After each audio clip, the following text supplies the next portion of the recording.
This is a story that breaks the heart, a story about a boy, just 14 years old, who dared to chase the clouds, but never came back down. And he had a dream to climb one of Mexico's highest peaks, Iztaccíhuatl. His name was Paolo Sánchez Carrasco, a teenager full of life, energy, and adventure. He loved the outdoors. He loved the thrill. In one of his final videos, you hear him say, "Turns out it drops to -2 degrees at night up here. Frozen, gone. I didn't even bring a sleeping bag, and I'm really far from the shelter."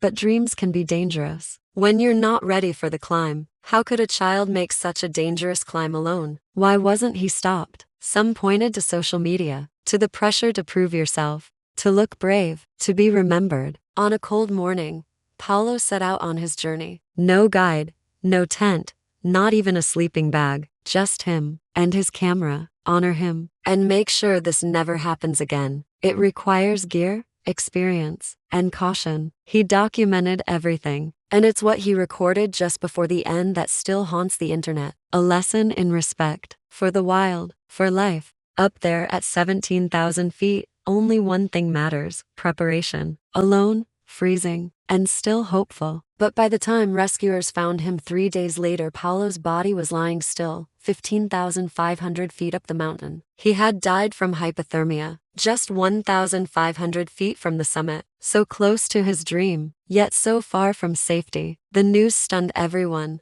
But nature doesn't care about likes. It doesn't care about ambition. Iztaccíhuatl is not a hill. It's not a hiking trail. It's a deadly, ice-covered volcano. Paolo didn't have any of that. He had heart, but heart isn't enough in the mountains. His story is a tragic lesson for every dreamer, every adventurer, and every parent. Paolo wanted to touch the sky, and in a way, he did. But now, all we can do is remember him. Rest in peace, Paolo. You flew too close to the summit and became a star among the clouds.